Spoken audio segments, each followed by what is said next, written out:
Welcome to a brief video on completing the backward design unit pre-plan. As you can see at the top next to the title of the page, you will see in parentheses where it says bullet your responses. These will be applicable to the first few boxes. In part 1, you are going to be identifying your learners. In this first box, you are given a direction to identify who you are teaching, including demographic information of the community, school, and classroom. Within the classroom description, please include the grades that are in your classroom, the ages, and the disabilities identified of your classroom learners.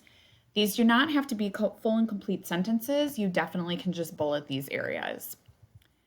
In the next section, it asks you, if you are working with more than one learner for this unit, consider individual student needs. What do you need to be aware of, and how will you differentiate instruction to meet these needs? Please speak to me about individual student needs that you are aware of in the group that you are working with. And then talk to me about the differentiation that you do in your lesson and in your instruction with these learners. If you are only working with one student, then you can just respond to the individual student needs. You will not need to respond to the differentiation piece since you are not differentiating the instruction for just one student.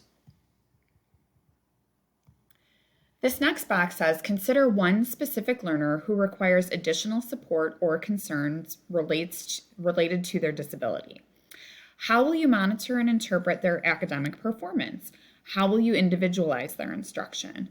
If you are working with one specific student, you can respond just about that one specific student. If you are working with a group of learners, please think of one learner who really requires some additional support or that you have concerns relating to their disability. Tell me how you're going to monitor and interpret their academic performance, and how are you going to individualize their instruction in relation to how you are planning for instruction with their peers. The next section should look pretty familiar to you in terms of the lesson plan. What cultural and linguistic considerations do you need to be aware of when planning for your learners? Describe both group and individual considerations. Brainstorm specific ways that you can address these considerations within your unit of instruction. Please be sure to address linguistic considerations as well as cultural considerations. You should be familiar with both of these pieces from completing this on your instructional plans.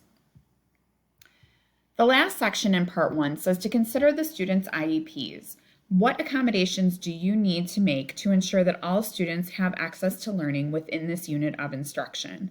Please list the accommodations for your students that will apply to the unit of instruction that you are teaching only. You do not have to list every single accommodation that your student receives if it's not going to pertain to the lessons that you are teaching.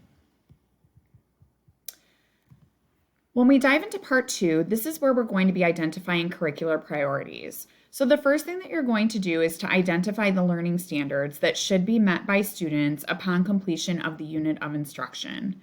As we know, in the unit, you are going to be teaching 5 lessons in a row. You will be planning for and teaching all of these lessons. So you're going to want to identify the learning standards that should be met by students when the unit is done. As we also know, you may be teaching students some topics that are well below the standards for their grade level, but we do need to connect what you are teaching to learning standards at their grade level.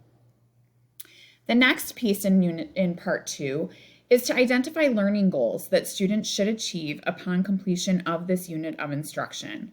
What should the students know, understand, and be able to do by the end of this unit? What key knowledge or facts and skills should they demonstrate in order to meet these outcomes? Think back to the backwards design PowerPoint that we discussed during class last week. We talked about what we want them to know, what we want them to understand, what skills we want them to be able to do by the end of the unit.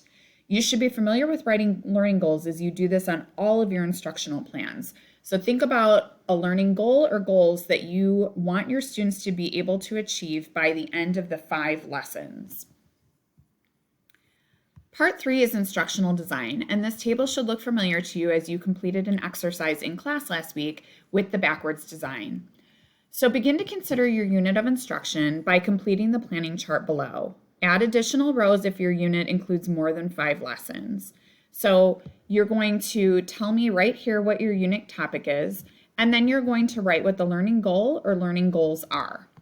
And as you can see here, this chart has the content or the skill, the plan supports, the instructional and engagement strategies, and materials including technology. You will complete all of these for lessons 1 through 5. It's totally understandable if some of your plan supports and your instructional engagement strategies and your materials stay the same, especially if you are in more of an adaptive environment. Your students really thrive off of repetition and oftentimes will need the same plan supports, instructional strategies, and materials. Now we're moving on to part 4, which is assessment. First, you're going to tell me about your pre-assessment. So what prerequisite skills or knowledge do your learners need before beginning this unit of instruction? So for example, if we were doing a unit on the lesson that in the video from last week, those students were coming up with change with the same dollar amount in different ways of coming up with the change. So some prerequisite skills that they would need to know are the names of the coins, the value of the coins, how to skip count. So describe potential pre-assessments that you could implement before beginning this unit of instruction. Before you begin your unit, you want to know where your students are at so that you know that what you are planning to teach is appropriate. If they don't know the names of the coins or the values of the coins or they cannot skip count, then those are things that you would have to review and teach prior to diving into the lesson that you had planned.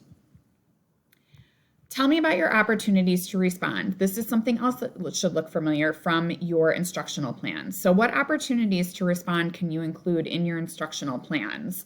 You can consider broad categories, and you can also put in specific OTRs that you think you might ask. And then your formative assessment. In addition to the OTRs, which types of daily ongoing assessment will you use to monitor student understanding and gather data from which to adjust instruction? Are you going to be giving your students an exit slip? Are they going to be doing a worksheet? Are you going to be taking data while they are, identifying pieces from the unit? Let me know each day how you are going to be assessing so that you know where your students are at as far as their progress, and you know how to adjust for instruction the following day. And then lastly, your post-assessment. Which post-assessments will you use to summarize student learning with data recorded to reflect both quantitative and qualitative results? How will you ensure that all students can communicate their understanding? Oftentimes the pre-assessment and the post-assessment look very similar so that so that a teacher can evidence growth. It's totally fine if you give the same pre-assessment and the same post-assessment, as long as it all aligns with the lessons that you're teaching and with your learning goal. And then lastly, there are 2 pieces in part 5 for additional considerations. The first is, how will you integrate assistive and instructional technology into your unit of instruction? So tell me, do any of your students have AAC devices? And if you're thinking, oh my gosh, I do not use a smart board or a computer or anything like that, instructional technology could be a whiteboard, a dry erase marker, a pencil, a worksheet, anything that you use so that you are helping your students to communicate their learning can be considered technology. How will you encourage an inviting, motivating, and productive atmosphere in your classroom? Think about specific ways to design the classroom specific to your unit that promote interest and active engagement. In this section, you're going to tell me all of the things you do to build a rapport with your students to get them connected and hooked into learning. Thank you for listening to the Unit Pre-Plan Backward Design. Please let me know if you have any questions.